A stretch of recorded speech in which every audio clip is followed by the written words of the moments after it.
Hello, guys. What's up? So I feel like I'm getting to podcast with my besties, and this is also round 2. I feel like it's like kind of round 3 because Kayleigh, we did the live event.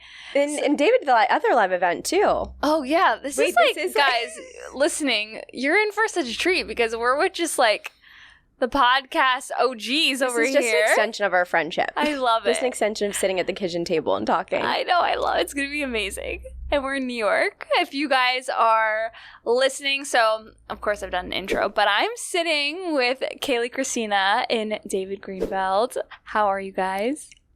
We're good. It's been a lot of travel lately, but so happy to be here. Yeah, we were just chatting about that, and we're going to go in on this because there's so many layers, and this is why I wanted to have you both on again. And we're in New York City, which is like amazing because I feel like this place is so special, and with what we'll go into on like the businesses and your companies, I feel like there's just been so much movement in New York, which is so amazing.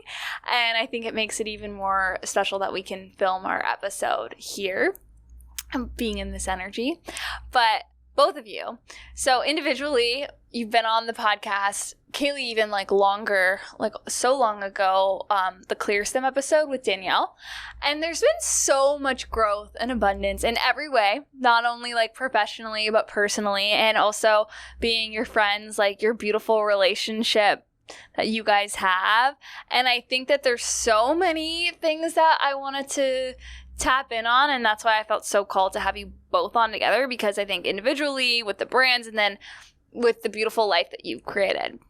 Thank you. We're excited, and I love listening to more relationship style podcasts that two people building, two people juggling wild lives, traveling, ideas, businesses, all the things. So, and it's like how we do one thing is how we do everything. I've been in this like my own journey with this. It's like, okay, like the business could be amazing and a 10 out of 10, but like if you are not fulfilling like the other buckets of life that are so important, like your relationships, yourself, then you're not going to be your happiest version, and you're going to feel like there's like an empty void in you if you're not like living life to like the biggest expression that we can. I agree. I think we've seen this huge shift in entrepreneurship, and I know David and I talk about it a lot, but we see a lot of founders who have either exited, still building, or just, have had companies for 10, 20, 30 years. And it seems like their life is like their business is doing great, but it seems like their life is falling apart and their self is falling apart too. And we pay attention to that, and we talk about why we think that is. And I think it inspires us even more to make sure we are working on ourselves and paying attention and spending a lot of time in the relationship and in the business to make sure everything is healthy. It's a marathon. You're building this business for 5, 10 plus years. You also need to be dating someone or with somebody that understands. And when both people are going like crazy, nonstop, 1,000,000 miles a minute, we're both going to our respective trade shows. We're building our companies. We've been able to find a nice flux, and we've been able to balance it. But I'd say there's a lot of challenges in the early days of trying to figure it out. So, and we're gonna dive into it. And also, it's like on that note too. It's like I feel like I've caught myself in this where I'm like, oh, once you get to this point of the business, once you get to like this level, then you can entertain dating more. Then you can like go on that trip, and it's like. It's never like an if then like never thing. It's never that. It's like in the moment now, like how can you make this journey so worthwhile because it's so ever abundant. But let's start with you guys individually, because you guys have been on the podcast multiple times, live events, everything. But for new listeners or people who are going to listen to this episode, who is Kayleigh Christina? Who is David? Give us a little bit of background into the abundant human that you are, the brands that you guys have, and just like the elevator highlight reel. You want me to start? Yeah, go for it. Perfect. So, hey guys, I'm David Greenfeld. I'm the founder and CEO of Dream Pops. We are reimagining cult classic desserts, specifically ice cream and candy. So we make dairy-free, snackable ice cream and candy. Our products are in about 11,000 stores in the U.S. and Canada. Been building for about 6.5 years and absolutely love it. But it's been a serious journey, been a lot of fun, and been lucky to have Kayleigh by my side to help with balance and really, getting through some of the challenging times. My name is Kayleigh Christina. I'm the co-founder and CGO of CLEARSTEM Skincare. We are an anti-acne and anti-aging, while also being clean skincare line. We started it really because anti-acne products end up aging people's skin. They cause redness, irritation, high sensitivity, and actually end up causing more damage to the skin. And then there's the whole side of pharmaceutical for acne that can be really detrimental to hormones, gut health, and your digestive system. And then you have anti-aging products that we all want to be using, but many times are filled with a lot of pore clogging ingredients, as well as hormone disrupting ingredients that are also causing us to break out and causing more harm than good. So we set out to create a line that did both. It was anti-aging and anti-acne and clean all at the same time. We've been building for about 5.5 years. So similar? And we started around very similar times, and it's been a wild growth. I think this has been our most intense and exciting year that has ever happened. We had a very quiet growth for a long time. A lot of people think we started in the last 2 years, but we were very quiet while building. And it's been a really amazing past year. It's so crazy. It's like both of your brands are incredible and in such different industries, and especially since you've both been on that, like you just said it, there's been such a radical amount of growth. I feel like that on both sides, and I would love to go into it, and I'm gonna have their old episodes linked because like then you can kind of hear the journey and see just the changes, and we'll go into personal. But with the brands, what do you attribute the most recent growth towards? Like, I know we'll kind of dive into even like some of the things that ClearStem's doing, but like each day, like Dream Pops and ClearStem, what do you attribute like the growth since you've last been on the show? Because there's been so much growth in both of your companies. I'm trying to think. So I think from the last time we've been on the show, so long ago. Yeah, we've been really focused on back-end building. So we hired a COO. We first hired him fractionally for about 8 months, and then we just brought him on full time.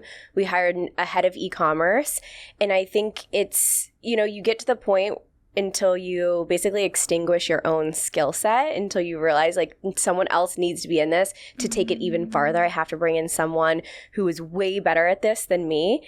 And we've been able to make a lot of those key hires. And it's just been these small little tweaks that have really made such a big difference on more of like the e-com operational side of things.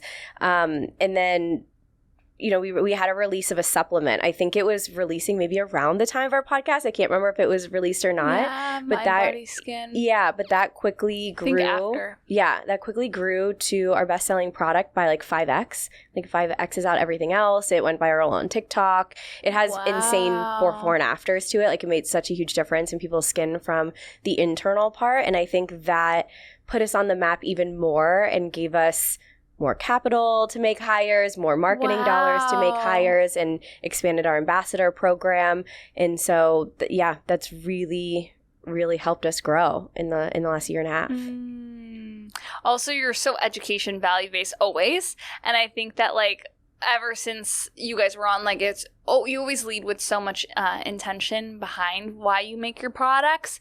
And I think like nothing beats just a good product at the end of the day. And both of you actually, organically, like the company, just when you have a good product, people need to tell everyone. Because it's like your product was formulated so well. Dream Hops is incredible and so healthy too. And it's like, how do you not have a Dream Hop? Like, how do you not have mind, body, skin, So the product's number one. But David, to segue off of that, I think something we've really focused on since the last time is just being really data oriented. Every week we're looking at our top performing flavors and SKUs by channel. And something that's really hard in CPG is every single year, if you don't perform, you will get removed from the shelf, which is different than, online and D2C sales. Keep just selling, acquiring new customers, but you need to maintain those accounts. And so for us, looking at the data, what are our top performing accounts has been crucial, and then doubling down on the flavors and simplifying the message. In the early days, we wanted to be everything: vegan, gluten-free, dairy-free, soy-free. What's really resonated is we make dairy-free snackable ice cream. And that's different. Not a lot of people, not everyone wants to consume an entire pint of ice cream. If you look at the shapes, those are portion controlled little bites of ice cream that you could have as a snack later in the morning. You don't have to consume an entire ice cream bar or pint. And then additionally, we've been winning more and more distribution, all around the US, but also in Canada, and just being really careful. I think we, as a whole, a lot of us have been seeing brands raise tons of money, tons of distribution, and everyone's coming back to reality. Doubling your business is incredible. And so just trying to, can you have 100, 150%, 200% year over year growth? Can you grow organically? We're not spending money on performance marketing. We have wrapped trucks, and we're trying to market to consumers in grocery stores where they have the intent to purchase. And so just being grounded in, does this actually acquire a real customer? Is that person going to be with us for a long period of time? And do they genuinely love the product, or are we trying to force, it's called pushing your product to the consumer versus having the product pull off of the shelf? And when you're pulling, it's very real in the data. You can see that thing is turning and people really want it. Wow. It's like you have it down to a T on like exactly how you guys are really like growing the company. And I really respect that. And I think that so many people listening will find it super enlightening, because I do want to go into like some of the current things that you're doing with CLEARSTEM, which will kind of bring us into like personal life. But you guys have both like bootstrapped these businesses. Like, you didn't spend X amount in influencers. Naturally, it was organically growing through all the objectives of the product, the marketing. What do you think like your best piece of advice would be? And this could be anything from like a content strategy a founder can adopt, a personal brand, like even like the founder can implement in their company or their own brand, or anything that you would recommend someone has no money to put into marketing, or they don't even just have a lot of capital to put in to just any type of marketing spend. What would you recommend they do to get the brand out there? So my advice is going to be the complete opposite of David's, which I think is good for this because it's two very different products. You're talking about food and beverage versus beauty, skincare. And they're both so saturated too. Yeah. And so with our industry, skincare, beauty in general, it's a lot higher of margins, and it's not as capital intensive as food and beverage. It's actually not as expensive as you'd think when it comes to writing checks to labs to formulate products and to get bulk of the product, to get the packaging. It's not as intensive, and you have a lot better margins because you can charge more, so you have more marketing dollars to spend. So in the beginning years, we actually didn't spend any of those marketing dollars or any of the money that we made back. We just put it right back into the business to keep formulating, to keep our inventory stocked. Wow. And so it was just Danielle and I for the first 2.5 years. Danielle didn't take a paycheck. I took a very small one because I was transitioning out of my full-time job. But for the first 2.5 years, I still had a full-time job. Danielle was still working in the clinic full-time. And we just continue to reinvest everything. I was running social, email, filling bottles, labeling bottles, shipping bottles, you name it, going to every single event I could to try to get in people's hands. So what I would recommend is if you want to go the completely bootstrapped route and not fundraise, there's a lot you can do, especially if you have a high margin product that you can just do yourself in the beginning, especially if you are an e-com business. Again, very different than trying to get on shelves. We were trying to get in front of consumers. So it was just a lot of building our email list, going to events, educating people, getting on social and just continually educating, going to estheticians that would be recommending our product, educating them, building an influencer program that's completely free to build. And we built it on the basis of influencers. We call them ambassadors, but they'll get a percentage that they get to gift their community, a percentage off, and then they get a commission on the back end. And it allowed us to grow and scale that, but we didn't pay a single influencer for probably the first 4.5 years. And to date, we've only paid, I think, maybe 3 total. Wow. Yeah. That model, honestly, for us, the model doesn't really work that well. Like more of a commission base and or working with someone that's has deeply built a community based on trust and will actually purchase from them and listen.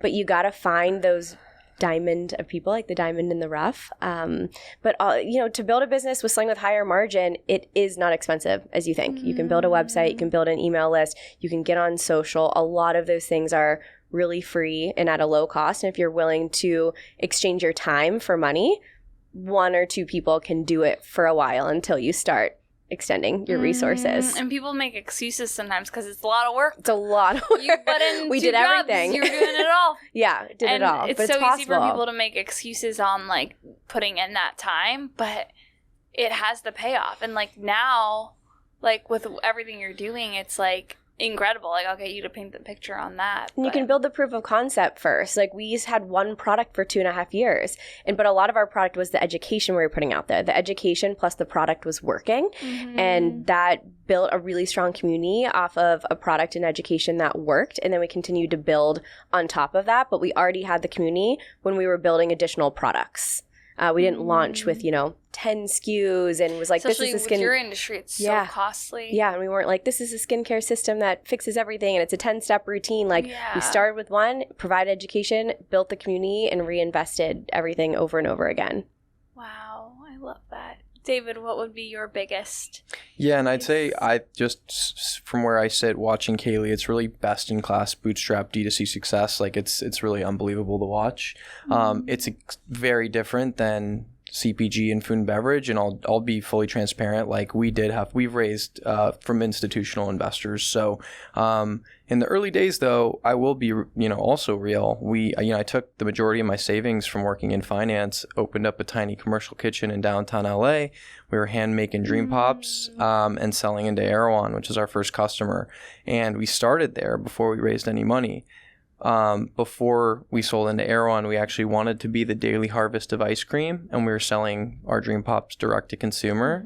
We were putting dry ice in boxes, shipping them around the country because D2C was so hot and growing. And then quickly realized like the amount of capital we'd have to raise to actually make money selling ice cream on the internet. It made absolutely no sense, like unless we raised hundreds of millions of dollars. And so we pivoted into retail. And at that time, selling into grocery stores was not as exciting as selling mattresses or eyewear or other things on the internet with, pretty crazy opportunities. And so, we put our head down, we focused on, fundamentals. Let's make ice cream bars, let's sell them into grocery stores and distributors, and let's make money on them. And so we did that. We got into about 100 stores, which really started to show proof of concept. We were demoing product. And, back to what Kayleigh mentioned, one of my favorite founders is Howard Schultz, and his whole mantra is, he built Starbucks one cup at a time. And everyone's looking for the shortcut, if it's a Facebook ad or a TikTok ad, to get to millions or billions of consumers. But if you just build 10,000, 1,000, 100 really passionate customers, if you can build that, and then it compounds over years. And I think the best brands out there, they have these audiences or these, true fans. I mean, I see how, the CLEARSTEM community, we have a really strong Dream Pops community. They'll see the brand and yes, they love whether it's the ice cream bar or the bites, but then we launch a new innovation and the trust of that brand has compounded over years, and they know that we're going to create something different that they really can stand behind. I love that. There's that quote, like, brand outplays sale. And I think you need, like, at the end of the day, like, your brand is number one, and it's how people feel. It's the vibe you give off. It's so much. And you can feel that with both your brands. And it's like, I love how you're both, like, the founders you guys are so involved in it, and everyone knows, like, oh, the founders of CLEARSTEM, like, they know you guys. And I think that's such an important pillar.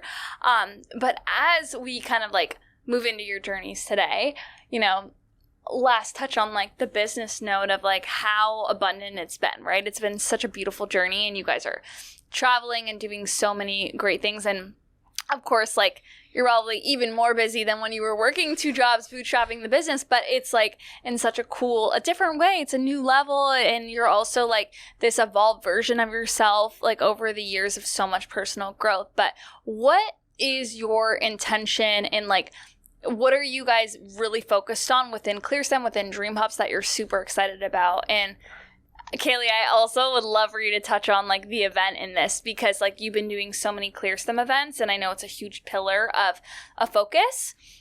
So yeah, what is your intention moving forward into the businesses, and what are you really excited about coming into reality for the remainder of this year, next year, and beyond? Building a strong community has always been so important and a huge part of ClearStem. Before I even started ClearStem and I was just working a corporate job, I was always obsessed with brands that had a strong community. And when I got to be a part of that community, like meet the founders or go to their events and feel connected, I remember it was just this insane amount of loyalty and connection that I then had to the brand. And I always wanted to build something like that. I always wanted to build a really strong community around that, because I think at the center of humanity, like we all just want to feel seen, heard, loved, connected. Like that's all our, our bodies and our humanity really need. And so I wanted to build a brand that gave people that made them feel seen and heard, which we do through the empathy surrounding acne and the education that we give. And vulnerable. Yeah. And Danielle and I have been there. Like we both really struggle with acne. So we're like, we see you, we hear you, make them feel loved and supported. And then feeling connected through our events. So this 2023, we dedicated as our year of events and tried a bunch of different style ones. We did the Skinny Confidential podcast at South by Southwest. We just did one with you, which was so much fun. So fun. With almost 30 podcasts and Ayesha. And we just did that in New York with a bunch of other community-related events. We have two coming up in Denver, which are even smaller. They're about 25 people each. It's at an Airbnb, and it's a full day of speaking and learning and connection, but in a more intimate experience. So we've been testing out, like, what do people want to be able to feel more a part of ClearStem, more connected, and meet other people who also feel the same way. On top of that, we've been really building out our internal health sector of ClearStem. So in about a month and a half, we're releasing our lab testing for acne. So we've developed an acne lab panel that you'll be able to take and identify the root cause of acne through your own functional testing. The same way you can get like a gut health test done, heavy metal test, food sensitivity test. It's within that, but it's very specific for acne. So you can identify your specific root causes, whether it's estrogen related, testosterone related. So much education. Yeah. And it's like, you can't fake that. Yeah. Like that. Eliminating the guess and check for people and the frustration. And I also just really love with your events, that's like a side note, is like, I'm in the PR space, so I work with brands all the time, and it's all influencer events. Like, okay, it's going to be the 20 girls in LA, or like the same ones who get invited. And you guys are so focused on, which I love, like your consumers, who everyone's an influencer also. Like everyone has influence, everyone has a brand, everyone has a network, whether that be like, it's the number on social that you see, like everyone has that value. And I love how you guys make that such a focus. It's like you have influencers there, but you just have like your community. Because I think brands like forget about that. And then also people listening who maybe like aspire to have a influencer PR event, like they do maybe like a 12-person event. It's like it doesn't have to be all these like influencers that you like would love to. It could be them and your real consumers who are going to purchase the product. Consumer events are way more fun. You feel the passion, the energy, the excitement. New York, we felt that 2 weeks ago. It was incredible. Like you really feel it. Like the people, because they're investing in your brand. They're the ones that are purchasing and showing up. Fangirling too over you. They were honestly, we have the best community, and we want to give back to them because they're investing their own money, their own time in ClearStem, whether it's watching all of our education, purchasing our products. Like, why not gift them and make everyone feel really special and more a part of it? I love that. David, what's coming up for Dream Puffs that you're like, what is the intention with Dream Puffs, like, as you guys move forward and continue to grow? And also the products, like, if you can, I don't know if you can like drop anything here first on like anything in the pipeline, because you're like product innovation with Dream Puffs, it just keeps getting better. Like the crunch, insane. Stop. Insane. Thank you. I can't disclose some of the new frozen innovation that's coming, but next year we do have some really fun new frozen innovation that'll be coming. Been working on that for a few years now. Yeah. So we just back to what we love to do. I mean, I'm constantly taking Kayleigh to random ice cream and candy factories all over the world, everywhere. It's so much fun though. He's literally real life Willy Wonka. But at the heart of what we do, we really want to push what's possible in food and beverage and in candy and confection. A little bit disappointed by what some of these giant companies are doing and the ingredients in them. And it's like, why can't we delight our customers and also have truly like better for you ingredients? Feel like you're indulging, but like without sacrificing. So there's that. There's the innovation piece, which is coming next year. And we'll continue doubling down on the shelf-stable candy, which is getting more and more distribution. So it's nice to be able to be in candy and ice cream.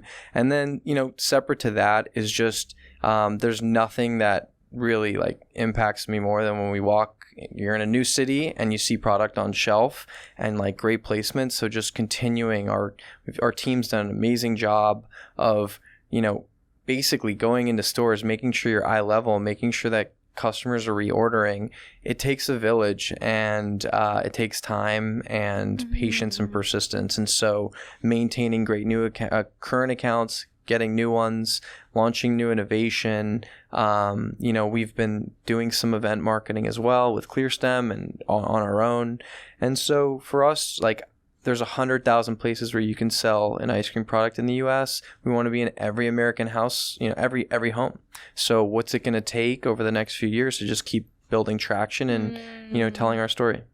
I love that. I've truly never met someone so creative and so inspiring. The ideas he comes up with constantly for new innovations. Even the concept of Dream Pops and then so Dream Crunch. He always has new ideas, and they're incredible. Our team gets a little mad because there's a lot of ideas. That's so great. No, it's fun. Where do you guys get inspiration from? Like, where does it come from? I mean, on our end, we'll go in every store. So, like, 7-Eleven, Dollar General, 99-cent store, CVS, TJ Maxx, Stop and Shop, Whole Foods. If it's a market or grocery Party store, City, there. Dick's Sporting Goods. We go to every store that for our business that sells candy or ice cream, and we're just always looking. Trader Joe's, we'll spend so much time in a Trader Joe's or an Aldi, and it's amazing that she'll come with me. Sometimes I'm like, you really don't have to come. What do you do? Do you just like look at it? Like, I think we're both so obsessed with just product and packaging and innovation and things that are different. Because weirdly enough, like long before we dated, and I would travel a lot for my corporate job, I would love going in grocery stores and markets and just walking around, especially different, like unique ones or ones like that are local to areas where you'll actually find a lot of different foods and innovation. And so we love going on long walks and exploring cities and just stopping in every market, grocery store we possibly find, just roam around. We just look at what's going on. Travel anywhere, like looking in the U.S., going into random cities or airport kiosks, and it's just fun. It's like a constant treasure hunt, and you're trying to find new applications or new products. You know, I also will go into a Sephora or an Ulta and look at the packaging while she's, you know, looking at her different skincare competitors. Okay, random side question, just because we're on this topic. What brand, top of mind, that speaks to you, that has been on your radar, that like maybe you were in, it could have been another country, or it could have been at Erewhon, like that you saw recently that was like, David, look, or like Kayleigh, come over. It's usually top of mind packaging that stands out to me first, because I'm such a critic with skincare, and so I'll go and I'll like turn around ingredient label and I'm like, this is trash. So it's usually it's not skincare for me, because I honestly don't see many things that are innovative in the skincare industry. Anything. So I gravitate towards food and beverage. First brand that comes to mind. That's like blowing us away in terms of that you just saw it at Traders or something. You're like, babe, look at this. Okay, this is a random product. It's at Trader Joe's. I don't know if you ever had Dunkaroos. Yeah, but they did a peanut butter and jelly Dunkaroo. Jelly as the dipping sauce with little peanut butter sticks. Wow. It's a very random product. What brand? But it was Trader Joe's branded. Wow. But I mean, if Trader Joe's probably has some of the best product innovation, like, in the world in food and beverage.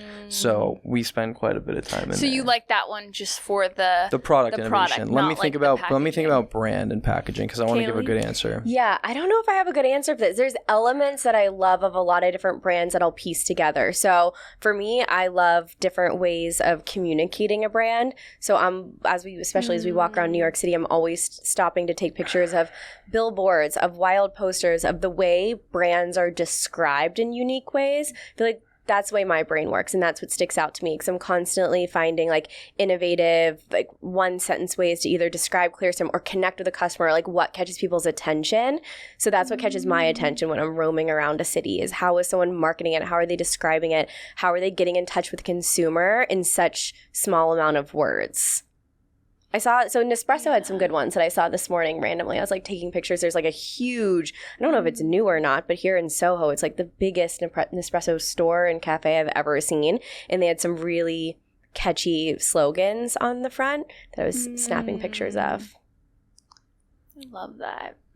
I love being in New York and like experiencing a brand. Like, for example, actually, my example is LA. The community goods. I'm like such a fan of it. Like the coffee is great, yes, but like it's the vibes. It's like, we've been there. I don't love the logo or anything like it. that. Like it's yellow. I just like the vibe. And when I go there, I'm just gonna be honest. Like I feel cooler. I feel good. Like I just feel the vibe. Here's a new one. We were just at Happier Grocery. It just opened in New York. Have you been there? No. It's cool. It's brand new. And there was a brand, I think it's called Koya or Koja. Mm-hmm. They had a sparkling coconut water with coconut nectar and vinegar. Me up.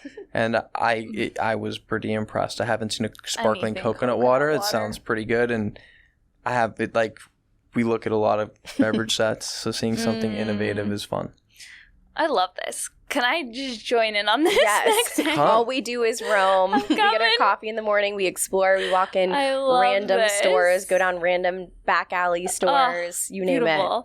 Okay, well, I need to ask you about this because you guys have been traveling a lot.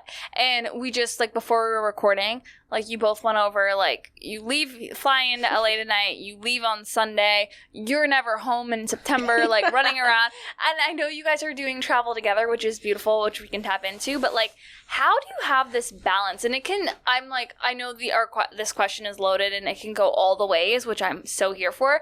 But, like, how do you guys have this balance where, yeah, you're doing the work travel together too, which is awesome. But like when you don't, how is that dynamic with the relationship? And then also, how do you have balance when you're never home? Like one thing that I've learned through being their friends, like I've learned like how, like Kayleigh, for example, you'll create space when you're in a chaotic environment. Like I'm really bad on that. Like I'm in New York and I'm like, hey, coffees, let's go. Like, stack it up. I do not do a Remedy Place morning. I've not ever experienced, like, any calmness when I'm in New York. Then I go home and I'm like, I'll chill when I'm in LA. But also when you're traveling all the time and your life's moving a mile a minute with work, and if you are listening to this and you're single and you're trying to make time for dating, like, you kind of have to implement balance into your life because we're on these journeys that never slow down. So how do you do it? Google Calendar. Calendar invite. We're going to get into masculine, feminine energy, and me trying to be in my feminine is like, okay, Ayesha, flow on a Saturday. No Google Calendar. One, I do feel so grateful we can travel together and we're in similar industries. Like we're in the better for you industry in general, and our target customer is pretty similar. And so what conferences are amazing for David usually work for me and vice versa. So I do feel so grateful because there is a reason why people say entrepreneurship is so lonely, because I can't imagine if we were in such separate industries and traveling this much and not being able to understand each other and being able to, you know, I can go to things that are just for Dream Pups and David and be there and support him, but also make conversation while I'm there, not just standing around, and vice versa. Like David can come to all of our ClearStem events and I don't have to stress about, you know, does he have someone to talk to, this or that? Like he'll just go be a social butterfly and do his own thing. And so I feel very grateful, and I don't think this would have,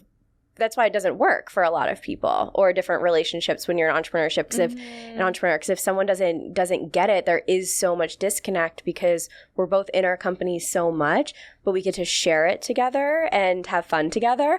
So something we do, especially to find calm in the chaos, we both love our coffee walks in the morning, and that's where we get our grounding connectivity time, because to be completely honest, like there's no deep quality conversations in the evening for us, like at all. We want to come back. We want to put on it. We eat dinner, put on a movie, and our brains are just fried for the day. So if we actually want connective time and quality time during the week, that's the morning for both of us. So is that a non-negotiable for your relationship? I would say 99% of the time. Like there's some mornings where we're kind of like up and at 'em. How long is the Workout. walk? Yeah, workout Usually we do a quick like 30 to 45-minute workout, go for a grab a coffee, go for a You walk. guys do that in New York too, like traveling too. I love that. But no, I agree. And I also, if I really get down to it, I think if I had a skincare brand and you did, I think that would be if you were in food and beverage, I actually don't think it would be as easy because, you know, I would say Kayleigh is really a master of direct-to-consumer online marketing skincare. You know, we're more of a retail-focused business. We have a lot of overlap with the demographics. Our customers shop for the same products. If we were in the same industry, I think it would be really challenging. And it just, the way that we've been able to balance our life and our work, it works really well. So. Have you found having this level of like some balance, which we'll go into personal next, but like having this level of balance in your life, has it served on the work front? Because I feel like a lot of people listening and even just like in these journeys, sometimes we can neglect to fill our own cups.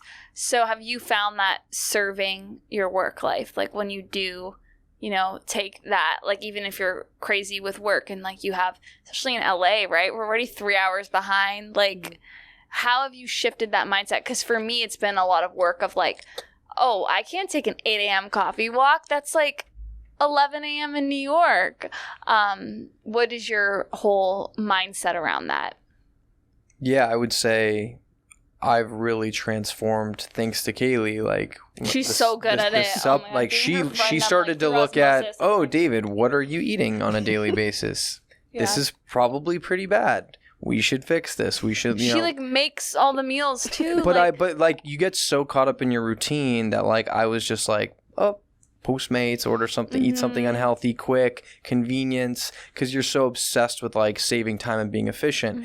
And then you start to think about how that compounds for your health or your weight or how you're feeling. And the second I started to, oh wait, she introduced me to taking magnesium at night before bed. That changed my sleeping habits. Being active consistently for 200 plus days in a row, you know, doing that, what that does to your mental health and your balance. And then, you know, diet, like being really careful about what you're eating. You know, it's obvious, but when you really like break down what you're eating, it's made I'm probably the healthiest I've been in years. So. Wow, I love that. And balance queen. Yeah. I don't know how she does it. She can also cook extremely well. So she can do everything. How do you not get overwhelmed? I have to feel myself. If I don't feel myself, I am so out of sorts and I really can't be my best. And I think I've felt that way, honestly, my whole entire life. If my nervous system is out of whack, like I'm not me. And if I don't feel me, then I'm almost having an internal identity crisis. And to be able to show up for myself and other people and be happy, like I enjoy being happy. I'm more of like a peppy, bubbly person naturally. And so as soon as I start to not feel that anymore, it's the most uncomfortable thing inside of me. So if I'm not getting enough sleep, if I'm not taking my supplements, if I'm not eating on the cleaner side, and don't get me wrong, like my eating's not perfect, but it's, you know, it revolves around carbs, proteins, veggies. I don't snack a lot. I don't eat a lot of processed food. That doesn't say that I don't, but my diet just doesn't revolve around it. And like that makes me feel so good. And when I get off balance and I don't feel good, it's the most uncomfortable thing inside of me. And so I can see it in other people too, that they just like don't feel good. And I get a lot of enjoyment out of helping other people feel their best, because you don't know what you don't know until you start to feel better. And then you're like, oh, this is what it feels like. And then you start to not want to feel the opposite anymore. Like just it trains your body to know what it feels like to feel good. So then you gravitate towards those things. So I have I get massages a lot when I travel. Like I haven't this New York trip, but usually like any long amount of travel, like I have to get a massage in. I'll find a place to either get a sauna or a cold plunge, like a sweat.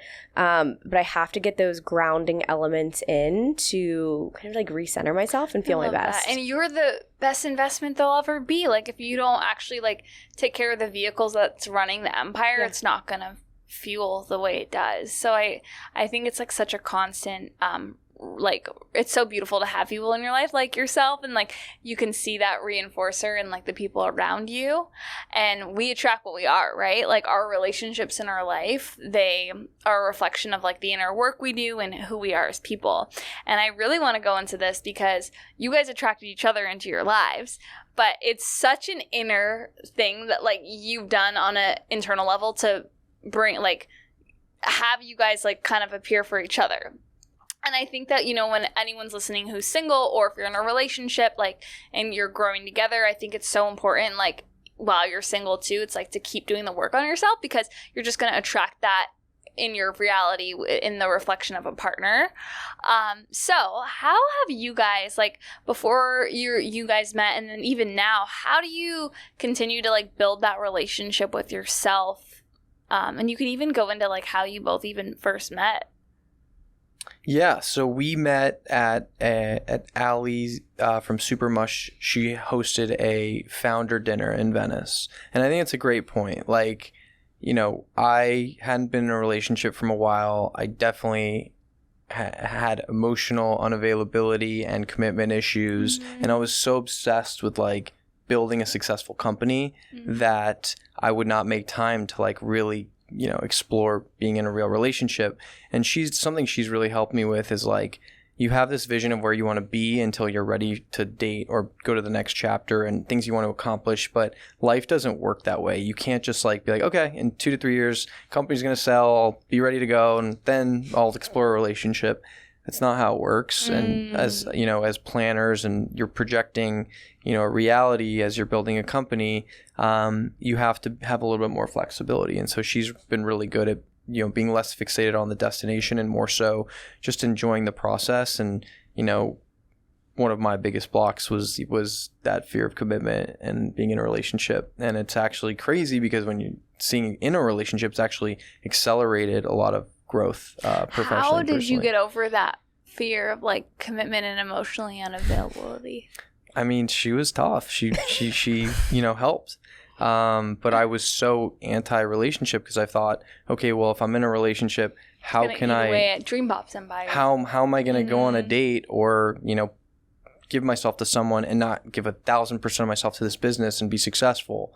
And, you know, then you realize after work, you know, 3, 4, 5 years in, you're like, there are only like I can work constantly, 100-hour weeks, 80-hour weeks, 120-hour weeks. There's only so much I can control in general.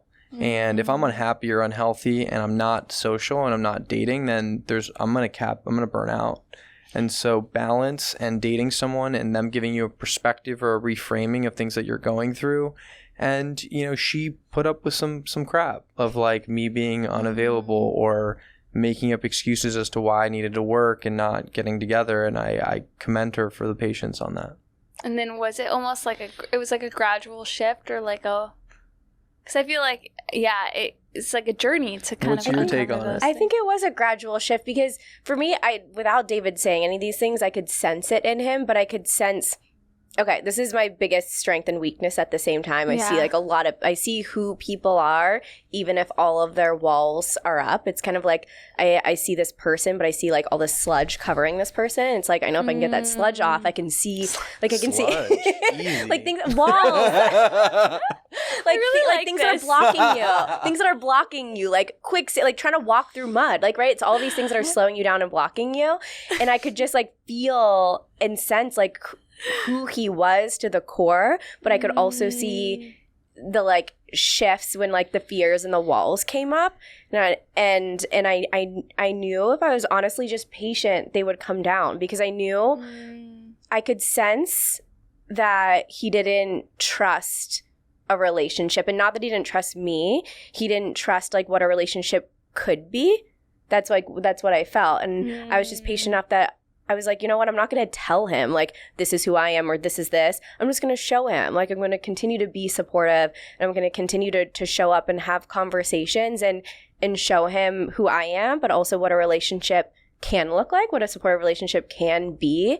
And that's what's going to earn trust in the relationship, is not seeing that as like putting on a show or fake, or, you know, there's some people that like put on a facade in the beginning of the relationship and then they drop it. Like, I knew it was just going to take time for him to like actually believe what a really supportive relationship would look like. And also that I wasn't bringing these insane expectations in a bad way to the relationship. Like, for example, both of us, like, unless we're traveling, we like never go out to dinner. Like, at the end of a long day, like we're exhausted, and the last thing we want to do is like get fully dressed up and go out. Like, we do really enjoy winding down together, like going on a walk, making dinner, putting on a movie. Like, we both enjoy winding down the same way. And I think there was this, I could sense this fear in David that because he wasn't taking me out to dinner every single night, like I would be unhappy. And I wanted to show him like, hey, a relationship and dating doesn't have to mean going out to dinner all the time. It's just finding mutual ways to spend quality time together that you both enjoy and get fulfillment out of. And so I think that just took time. Because you were obviously very patient. And like some people listening might be like, oh, he's not ready. I'm moving on. I have all the options. I'm in New York 1 week. I'm on Denver. I don't want to wait. Like, what? And I think also truly it's a level of internal, like, you have such a strong relationship with self, whether it's like your intuitive nature to like read people, read into yourself, the work you've done on yourself, the past relationships, but like, what was in you that Why'd you stick around? There were some people that were like, Kayleigh, like, what are you doing? And not in a bad way, because they didn't know David. You know what I mean? Totally. It was more like trying to see from an outside. But it's what you choose in a relationship. Like, truly, like, I love that we build together. Could I have gone out, like, could I completely just have like ended it and gone off and like given up? Given up. But I didn't want to, because I felt so much strength in the relationship, and I love, we're going to go through different phases, but I love the building phase that we're both in right now, and I don't want to skip this together. Where do you think that perspective comes from? Where did it stem from? Of like wanting, because I talked about this actually on a solo of like, I love to lean into what's uncomfortable. I love growth, but like not everyone's like that. Like, where did that mindset come from? I like a partnership. You know, I grew up in a divorced family, and I think I always craved a very supportive, loving, let's do this together mentality. So I think I saw that in certain people. I didn't see that in others. And I just developed, like, that's what I think everyone wants different things out of a relationship, and that's okay. I like a very partnership, supportive, we're in this together. We celebrate the wins together, and we're there for each other during the losses. I love that. That's beautiful. I want to touch on this topic of masculine and feminine energy, because I know it's a very popular topic, especially right now, and it's just energy. It's not like referring to like genders. It's just like an energy that people have both, right? Masculine, feminine. And I feel like in LA, in New York, in big cities especially, or entrepreneurs, women is like who are those roles, they end up having a lot of masculine energy as like a default because of like the roles they have. But I would love to hear, because I'm not the expert at all in this, I would love to truly hear like how the balance is in your relationship. Like, because I've seen it even with like friends in our world in LA who like have dealt with this with their own relationship, and they share. But how have you, I guess I would love to hear both, but like even starting with you, Kayleigh, how do you like surrender into the feminine from being in your masculine for the work that you do? And then on my note on David, and you guys can take it wherever you want, but on my note on David is like, do you feel like when a woman is in their masculine, like, because this is what I'm hearing, it's like men are naturally, like, through science, like, more attracted when a woman is in their feminine. And like, it's so true, because like the more I lean into that, I'm like, oh wow, I feel like such a shift. I want to hear this from David first. Okay. Just because I can in this topic. I'm very passionate about this topic, so I want to hear from David first. Yeah, I mean, I personally am really attracted to how hardworking and, inspiring, driven, like, I guess the masculine energy, like, I'm very attracted to that, being with a partner that works just as hard as I do, if not hard. You know, I've seen the grind, and yeah, I think maybe there are moments where I was like, can I really date somebody that's working as hard as me, is crazy running around? We're on like coffee dates and conference calls at the same time, and or like she'll be on a conference call, we're at the airport, and I'll like make fun of her and, you know, take a story of her, or like vice versa. But I think together we're oftentimes just in meetings or running around, and so there was some like worry about, can I be with somebody that is as crazy as me? But the more and more that we did it, I was like, this really works. And it's a dance too. Yeah, and then there are moments where, like, you know, we're both in our, you know, core masculine energy building the businesses, and then we wind down, and I don't know if I really see a shift between my masculine and feminine, but I would say you know, Kayleigh's done a really good job. Like, I don't see a difference either. I just, you know, I really am inspired by the balance she has, both with her work, but also personal life. So I don't like feeling in my masculine all the time. I think I need to be in it to like get stuff done, to run meetings, to you have to be in that energy, but I like turning it off. So when I'm like cooking at the end of the night, and like that helps me just like get back into a flow and calm down and wind down.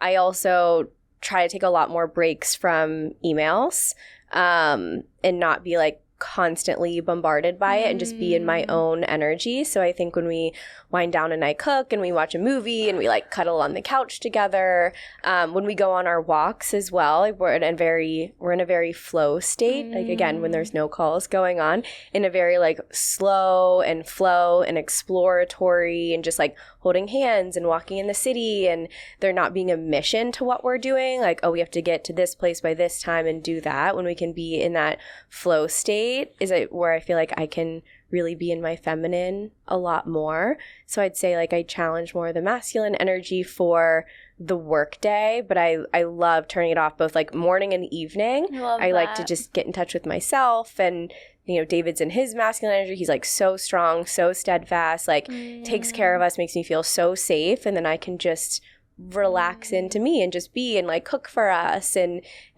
clean for us, and just you know, help feed David healthy food and take our supplements. And I love the also like caretaker side. Like that's always been in me. Yeah. And so I get in touch with more of like my caretaker side. I also think that, you know, and I don't, maybe with past guys Kayleigh's dated, but like some guys don't want to be with someone who's building a company and has, you know, a ton of success. That can be intimidating.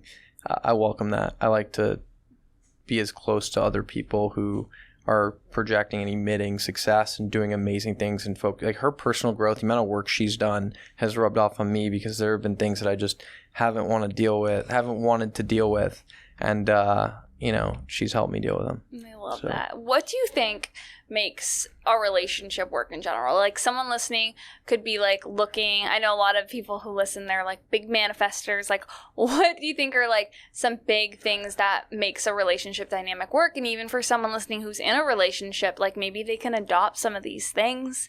And yeah, like I would just love to hear that, like any kind of tips you have there for what makes a relationship really beautiful and cohesive. Well, we both have like either therapists or life coaches or executive coaches we work with. And I think that's a non-negotiable, because you have to just have someone you can go to like to process situations and process things. Like every time David and I have like a point of tension that I'm not very proud of the way I reacted to, like I talk about it in therapy that week, and I go over it with her. I'm like, hey, we had this like point of tension, like I acted this way. Like as soon as I feel like I'm not acting in my best, I just immediately feel it. It's like, oh, I snapped, I did this, I got like really aggravated, and I don't like that I did that. And then we just like break it down and go through it.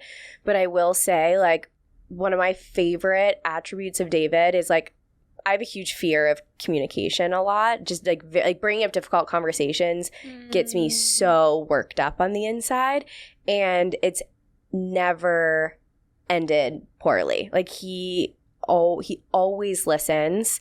He never puts down what I say or makes me feel like that's not how I should feel. And even if I've worked myself up so much to bring up a point of conversation that's just either been bothering me or anything, he welcomes it. And it's really, that's, you know, he had to earn his trust in the relationship. That's how I've had to earn my trust in the relationship, is trusting I could bring up really difficult, challenging conversations, and it's always welcomed, and we always talk it through anytime there's a point of tension. And we've gotten stuck a few times, but it's interesting, as I feel like anytime we've gotten stuck in a conversation, there's always this point of, like, it's coming from love for us to, like, genuinely try to understand where the other person is coming from. And we want to figure it out and want to work on it and want to work on the trigger and figure out where it came from. And he stays in it with me. Like, he doesn't run away from it. He stays in the conversation. And I think that's, like, one of his greatest attributes. Thank you. I will say you are very good at calling things out. Like, just if there's a problem or you're feeling a certain way, like, you will. Sometimes I'll avoid conflict a little bit more than she will, but she will nip it in the bud. But once we're in it, you stay in it with me. Yeah, I just don't like to usually avoid the conflict. Yeah, I'm very similar to that way. Well, my emotions usually, like, just take over. So, like, even if I didn't want to say something, I'll just, like, start crying and then we have to talk about it. So, I love that. So, like, I can't, like, hide That anything and put it down. Someone's got to do it, right? He handles my crying so well. I'm a very emotional human being. This is like, I could talk to you guys forever, but I want to leave it with some tactical takeaways with routines. You know, I would love for you each to maybe even, like, give high level, like, what routines, non-negotiable habits do you have in place in your personal lives that serves, and this can be on any level, like business, wellness, anything, like a list that someone maybe listening can adopt and implement into their life. Non-negotiable habits that make you the person that you are, and kind of like are things that you have to do that I know we've kind of went into some, but any others that, so we have like therapy, life coach, executive coach. Yeah, I'm kind of a sicko with this, so I'll be honest. I've meditated for 1,863 days straight. So coming up on, 4.5 years every day. It's How long? 10 to 15 minute meditation. It's meditation, gratitude, a little bit of breath work, and visualization. It's evolved over the years, but like I have to do that once a day before bed. And then even this year I added the 30 to 45 minute workout, sweat, or at least, 10,000 steps. And so every day. And so that combo has been really powerful, both on physical and mental. So that's a really good one for me. Love that. This is actually something that's really kept me in my feminine. I used to have an insane morning routine, like a 2-hour plus morning routine. I'd wake up at like 5 a.m. and, have my pre-workout and then go work out, and then I'd journal and then I'd meditate. And there was just like, it was so structured. Rigid, so rigid, so structured. I wouldn't miss it. I'd have like a really structured evening routine. And I noticed that like that kept me super in my masculine, versus now I make sure I get like 7 to 8 hours sleep, like really try for the 8 hours, and then wake up. I don't have any caffeine before I work out. Go and work out. I keep my workouts very lower key. Like I'll either do weights or Pilates. And then if we don't get a chance to work out, we'll always hit 10,000 steps that day. But we're at home. We work out every single day. Just traveling is a little bit different. 'Cause, New York, we have a dinner. It takes us to 11 o'clock at night. I need to try to get my 8 hours. So we'll skip it and do like a coffee walk in the morning instead. But then I have my coffee after my workout, and then I usually just flow right into work after that. But I realized having a little more of a flowy morning than a rigid morning, it was the calm before the chaos. Because like once the day hits, it's so back to back. It's really intense. Yeah, you can't really like dip back into your feminine in the middle of a work day. Like once it starts, it starts. And so I want to like hold on to my calmness as long as possible. Like I don't really check email in the morning at all until I get started for the work day. Again, it's a little bit different day to day, but I usually don't look at social for a while in the morning. And then the workday gets started. It's pretty intense. And then we end it with a dinner or cooking and get out of it. But again, having more of that flowy state is so important to me, and just staying like really grounded and connected because the workday is so intense. Like I need to have that. I love this. You know, getting the interview is such a blessing because I get to like be present, listen, and it just like, I hope you guys listen to this because this whole episode, because listening to it, and I'm sure the listeners feel the same, I almost just like get it. Like the contrast between you guys is like a beautiful reflection of like why it works. You know, like the flow, like there's so many similarities, of course, like founder, entrepreneur, like totally like a lot of similarities, but even in like the personalities, I almost feel like I'm seeing like why like that dance is so important, that polarity is so important in a relationship because of just like this beautiful reflection of this like conversation of like hearing like your preferences, and then you can understand like why the dance just like works. So we always ask this individually, but because you guys are together, I always ask, like, what are you excited about in the pipeline? But together, like, what are you guys excited about? What's coming?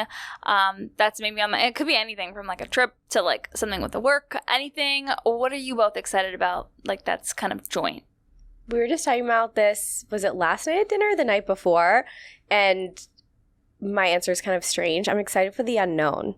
Like both of our lives and companies are evolving so quickly that it's fun to just be present and be along for the ride and get excited about who knows what's going to pop up. You know, there's obviously things business-wise that are planned. Like we have travels that are planned that are all revolved around business right now, but we get to have so much fun while we do that. But I'm excited to just continue to evolve and just be present and have fun with it and have fun new growth opportunities in all different ways, whether they're, very shaking growth opportunities where it can seem really stressful or the positive ones. I'm just excited to be here on what's to come. I'd say I'd echo that just by I used to be, and I still have issues with it, but I'm always like projecting like when this happens, when I get to this destination. I'm the same. But like just making every day your best day. Yeah. That compounding and when you do that, when every day is your best day and you're healthy and you feel good and you're happy, it turns into a great life. So beautiful. You both, like, so much gratitude and love for each of you being here. Where can people follow you individually, get your products, plug it away verbally, and then I'll link everything in the show notes. Me? Mm-hmm. Check us out at dreampops.com or at dreampops or davidgreenfeld.co. Personal Instagram, Kayleigh.Christina. On all other socials for CLEARSTEM Skincare. And then if you're in New York, you can find us at Neighbor, obviously all online, but you can find us at Neighborhood Goods in New York. And then now in LA, all 10 Erewhon locations. So it's very exciting.